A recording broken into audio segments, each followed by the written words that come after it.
I'm a little nervous about this episode because I've never introduced my feet to our community online. Yes, you have. And we're very barefoot.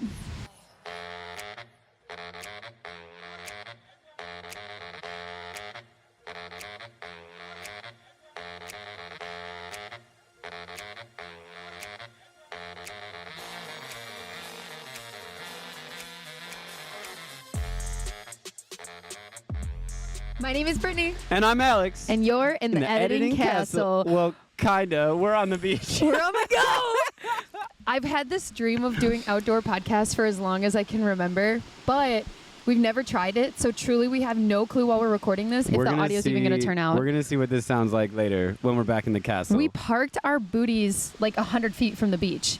From the water, I should say. We are on the beach, and we can see the water. I hope you can hear, Do you hear the seagulls. Oh. Okay, but for real, congratulations to whoever just got engaged on the beach. We showed up, and the girl gang was here doing work. There was at least 250 roses. It was an entire, like, industrial-sized bucket full of red roses. It was so beautiful. And there were giant letters that said, "Marry me." So cute. It's so cute. This is such an exciting day. We're at Kohler Andre, which is probably one of the most amazing places to take pictures in Wisconsin. It's Lake Michigan. It's right up there for me. The only other one is Whitefish Dunes in Door County area. That is like, it kind of feels like the Southwest or like California in the middle of Wisconsin. Definitely. It's a beautiful day, and Alex and I just felt so inspired by the idea of maybe recording one of our podcast episodes outside. So we wanted to bring a quick, fun conversation to you that came across our inbox this week.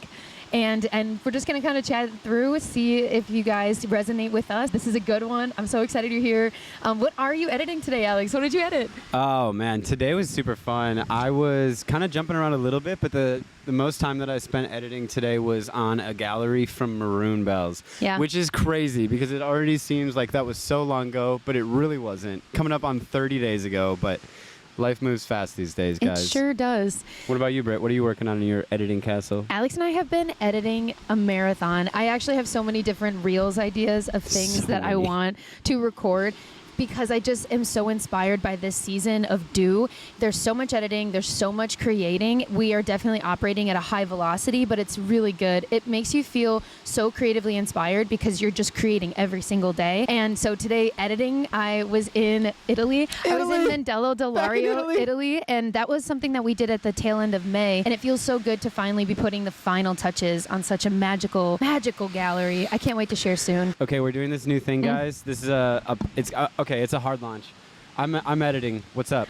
I'm an editor. I'm a big time editor. You know what I mean? Big time editor.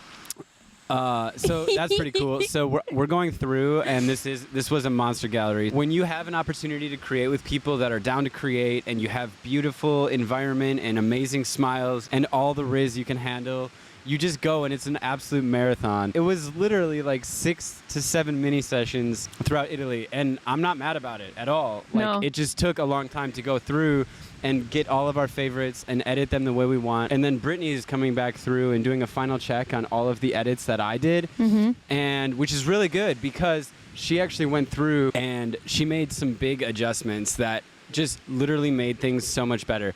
When it's overcast and it's kind of like muddy skies and it looks like it's like kind of messing a little bit with skin tones, it's really important to go back through and do that final check and get that clean edit that you're after. So thank you so much. Yeah, and it's actually really good timing and a good segue for this episode, because a huge thing that we decided to take on in the last 2 years in business was creating more of a timeless edit. If anyone that is curious wants to know, Alex and I started our professional journey just rocking the Biba presets. I love Biba Vowels. I think she's incredible. There's so many things that I respect about her, but I did find that after utilizing the first preset pack for an extended period of time, it was getting further and further away from true to color, or just like the natural colors present. And it often felt like I was trying to make the colors fit something that I wanted them to be, rather than just honoring and enhancing what they already were. Timelessness for us, which is a huge component of this episode, you saw the title. Timelessness started with the edits. We realized that we wanted to make sure that our work could stand the test of time and is something that could be a legacy piece and be cherished forever. So I love this conversation and I love this episode because it is such an important moment in our journey. Alex is an editor. We are creating in a way that we really haven't felt as confident creating ever before. And we are just so excited to be able to bring this conversation to you because you might be feeling this because we live in such a trendy time. This is an industry that changes so fast, but a lot of trends come in and out of style in 6 years. I mean, I don't know if you remember this or not, but my friend Anissa D, she actually was laughing with us about like how the boho warm tones craze took over Instagram. We were all there. We were all here for it. Like, and if you missed it, that's totally okay. Like for literally a chapter of everyone's lives, it was boho. It was super warm, super orange Boho edits. buzzwords. The boho buzzwords. I mean, everybody wanted it. What did kind of succeed and kind of like push out the boho? It's kind of like exactly what you're talking about. Yeah, it's the successor. Yeah. What has come from that is the documentary, cinematic,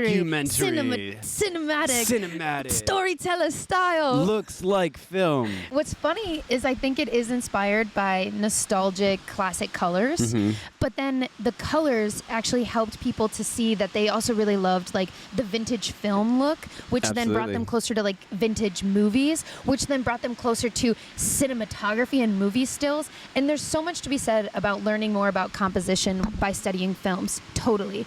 But there also is just, in my opinion, there's room for all of the styles, and you don't have to simply just choose one. I'd say that it kind of started to pick up during COVID and like 2020, 2021, and by 2022 it was like full on raging. You know, it was like, if you're not documentary, who are you? Right. This is kind of like the part where you get to break down some of the buzzwords. Yeah, will you define you it for almost us? get to go, oh, it's cinematic, oh, it's storyteller, oh, it's documentary, oh, it's natural, oh, it's candid, it's unposed. Like, yes to all of those things to round out a complete gallery, because that truly does round it out. Going at sessions and weddings with a documentary approach is a really good way to tell the full story. And I completely agree with that. It's made me better. It's made you a stronger creator. Thank you.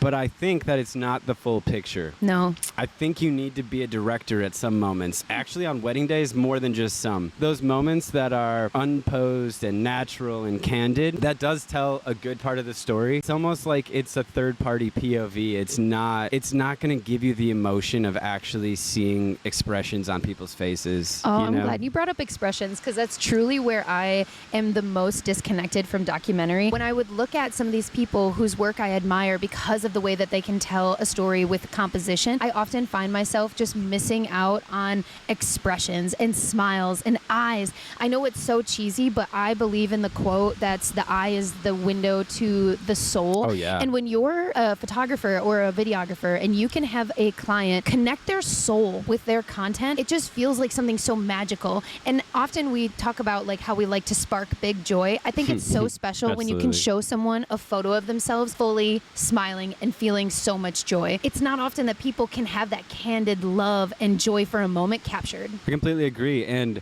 the moment would look very different if there wasn't some type of direction. And that's okay. That's totally fine for some of the moments.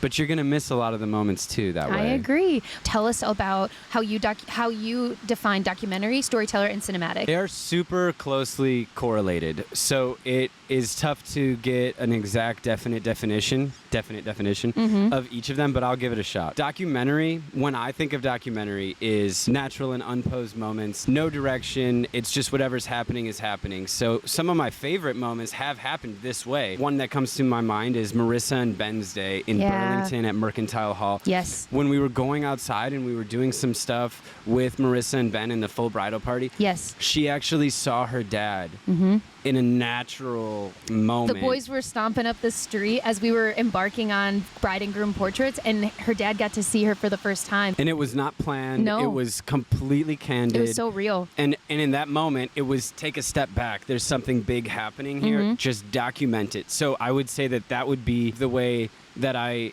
explain documentary. As far as storytelling goes, storytelling to me is like be a busy bee. Buzz around, get a bunch of different angles, because when you do that, it makes the sequence very dynamic of the story, and it does tell the story a lot better. I agree. Because if you only stay in one spot, yes, you're going to nail that angle for sure. You're going to get the moment from that same angle, and it's going to be different expressions through that. It'll be different environments, but for a long period of our career, it's like I'm only ever shooting people from the front. Like I need to move around. So I would say that when you do move around, it tells the story a lot more. The other part of this that is so telling for cinematic specifically is use the foreground, dude. We're obsessed with depth. Get something in the foreground. Have your subject in the middle ground. Have something in the background. And if you can have something in the far, far background too, like layers upon layers, we love the depth because it gives you more context. I agree. Cinematic for me is, do you involve the environment? Are you thinking about the landscape and then putting the subjects in the landscape? Absolutely. So I think that this became super popular because of creators like Esther's Cannon and Miles Leave It or Levitt. Two incredible creators. Miles. They lived for a period of time from what it looks like in Hawaii, which is a really beautiful landscape. Yeah. And then they would put these beautiful humans in these great compositions. And one thing that I've always seen Miles talk about, especially in interviews, he will talk about how you can tell the story of the connection between two people without them actually touching. And with that being said, I completely agree. I also feel like there's so much value in bringing the connection back together in these galleries that we're creating for humans who are real life couples in real life love. They're not movie stars. They're not actors. This isn't a cinematic Hollywood set. Sometimes when I go too far down cinematic style, I notice that my whole gallery is the couple being separated, him by a tree, her by the grasses. And as much as I love showing connection through space, I love when two people get to feel comfortable next to each other. Yeah. Have you ever noticed when people do get nervous at sessions, they like want to lean into each other. They get closer. They want to get closer to each other. Closer to their safe space. Yeah, it's their safe space. I think it's important to talk about all of the different styles because you've definitely felt that. You feel that in the space. You don't have to be any one of them, and you don't have to just say this is all that I am and that's all I'm going to do for people. I believe, and this is my bold opinion, that there's room for all of them. To further illustrate your point, that moment, that example that we just shared with Marissa and Ben and her wonderful father, to just round out that actual moment, we let the moment happen. We let it play out. Her sisters got to have that geeked out moment when they realized what was happening too. Dad seeing Marissa, oh, she's in her dress. She's so beautiful today.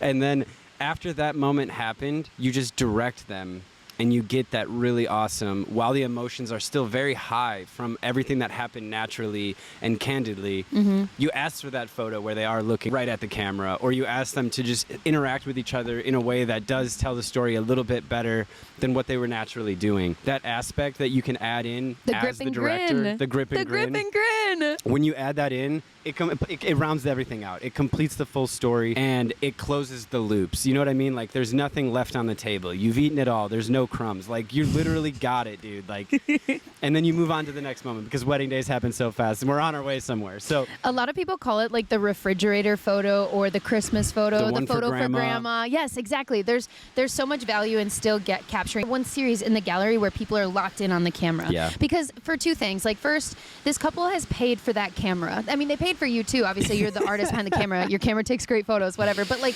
they want that camera to capture them, so they want to look at it. Trust me, even if they are uncomfortable with photos, they're gonna want a photo of themselves locked in on that camera. You're gonna want that. Number two, I have a message that I want to read because it inspired this conversation and inspired this episode. Thank you. This is coming from our friend Bailey Rose Photography. Thanks, so Bailey. Shout out to Bailey Rose. Thank you so much for this message. We recently shared a really cool. Oh hi. We recently shared a really cool post with some friends on a canoe. It was their engagement session, but it was also like very documentary, very storyteller, very cinematic, and very playfully posed. It was everything. It was everything. Because, spoiler alert, Alex and I like to consider ourselves timeless photographers, and we'll get into that in a second. But first, she sends me our post, and she goes, I really love that you included a normal posed, smiling photo at the top of this. For YouTube, I will pop this on the screen so you guys can see it. Right about I think so here. many people are afraid to share those now with how heavily documentary and lifestyle have been thrown around recently. So I wrote back a message. I think it was a voice message. I just explained like our thoughts on there's room for all of it. You shouldn't just be one. And she writes back a very powerful testimonial, and I just want to share it with all of you in case you haven't had this experience and this perspective, and this can help you to be better for your clients and for your business reputation. Your brand is, are you serving people and serving them well? And that is something that we're all trying to pursue, excellence in business. So this is a testimonial that I just want you to consider. I think cinematic and documentary, all of those terms are shiny new toys of the industry. They caught a lot of traction really quickly because it's something new and different. I absolutely love the shots you can get shooting that style, but me and my husband had photos done last year, and the photographer is an incredibly talented human, but I didn't have one photo with our eyes open, and it made me so sad because I would have loved to just have one of us, at least one of us, both looking with our eyes open. It made me put myself in my client's shoes, and now I really prioritize getting at least that one refrigerator photo. If you are a content creator, just take a moment to realize how blessed you truly are. Yeah. Because you get to do this all the time. Like, we do this all the time. You show up to a session early. Yes. You create branding photos of each other. You throw a camera on a tripod. You do an interval series. Maybe you get to something like that. It's abundant for a content creator or for a content creating team. As a client, and this is what she's explaining, maybe this isn't her husband's favorite thing to do. Maybe you can relate to that. Maybe you know a couple that, hey, they'll do it, but it's not high up on the priority list. So that time when they're actually together, they're in a good mood, it's in the bright light, it's in their nice clothes. People get ready for sessions. They're ready for it. At least give them that one photo. And if you're not giving them that photo because you're like, I'm documentary, I don't do that, I would just say maybe think it over a little bit. Are you, in my mind, leading with your ego? Are you making it about yourself more than you're making it about them? Because you created beautiful portfolio with them. You probably created for a considerable period of time. Yep. You probably are walking away with portfolio that you're really, really proud of, that completely serves you on a energetic and creative level. So can you, for a moment, put yourself in their shoes and to your point, recognize that this might be an anomaly? They might be doing one shoot per year. Maybe this is the first years. Thank you. Maybe this is the first shoot they've had with beautiful photos outside of an iPhone in years. Like, take a photo for them. Just don't take it for granted. It's a timeless treasure. Let's talk about timeless. Alex and I, since the beginning of our business, have been all about the client's experience. This is because often there's one party of the group that's getting their photos done that isn't super about photos. And one party that's all about it. So we built our reputation and our business off of this concept that we can make it fun for everyone, and everyone's going to have a good time. You're going to love the photos that we create together. Because that was our approach to business, we have built a foundation of reviews and testimonials and word of mouth that have given us financial security. We have an abundance of inquiries because of the way that we make people feel. We're a broken record when it comes to that, because that's the best advice that I can give to anyone is leave your ego at the door and keep client service at the number one, because 100%. These people are trusting you with their legacy moments. It's maternity, it's newborn, it's wedding, it's engagement. These are moments that are only happening once in their lifetime, and they want you to capture it. It's an honor. It's a privilege. It is truly something so special. And when I think of the style or approach of what I'm creating for them, the word timeless is the best that I can come up with to capture what my intention is. I want something that I create to be something that they get to enjoy forever. Well said, Brittany. Well, thank you. Sometimes I get so grandiose, and I feel it so deeply. It's warranted, because you truly have an opportunity at a legacy moment every time that you grab your camera and you head out for a session, and you just got to put yourself in the right mindset to be able to do that. If it's a creative session and you're like, hey, I want to use these filters and I want to try some stuff that I don't normally get to try, that's amazing. But if it's a paid gig and they're expecting a specific type of thing from you, it is your job to deliver that. You got to serve. Just keep that in mind. Just be serving. I think this is something we're so passionate about because we didn't have the best wedding photo experience when we were getting married in 2017. And that is what built the foundation of Chasing Sunsets, was this idea that the person who was creating our photos didn't recognize how powerful and timeless that moment in our lives was. And so we knew we wanted to go forth and build a business where that was at the forefront of everything that we were doing. So again, this message is for anyone who doesn't have that perspective and doesn't have that background, and then has maybe approached sessions with a different kind of idea of what this is all about in mind. Because obviously we all want to grow on social media and otherwise. But think about how difficult it would be if you were starting your business right now. Yeah. And I would say that this is might be coming for me in the comments. That's fine. I'll see you there. This might be the beginning of the downfall of documentary. Ooh. And as somebody is entering the business space right now, they might not even understand that yet. So they might be trying to build their entire business on that style. And dude, styles change. What people want is different from year to year, from 5 years ago. So I think that one thing that has shown to be legitimately timeless is looking right at the camera, man. People love photos of themselves. They want photos of themselves. That's why they're hiring a photographer. It's okay to be a hybrid in the creative space. Be a Honestly, hybrid. it's a good idea. Do things that are different than what you see, and you'll stand out. Like, Right. yeah, obviously, if you want to follow a trend and see where it'll go, do it. Absolutely do it. But find a way to stay true to yourself and to the people that are hiring you as well. Yeah, I appreciate that. And again, the message isn't that you have to be one thing. It's that you can be it all, and you don't have to sacrifice. You can still be documentary You can do style it all. throughout different parts of the session, and you can observe people in their magic. I think that's a beautiful thing. But truly, you get to create something that's going to last a lifetime. And I hope you remember that sentiment the next time you pick up your camera. So thank you so much to Bailey for this amazing take and for the inspiration for this episode. Yeah. We appreciate you so much,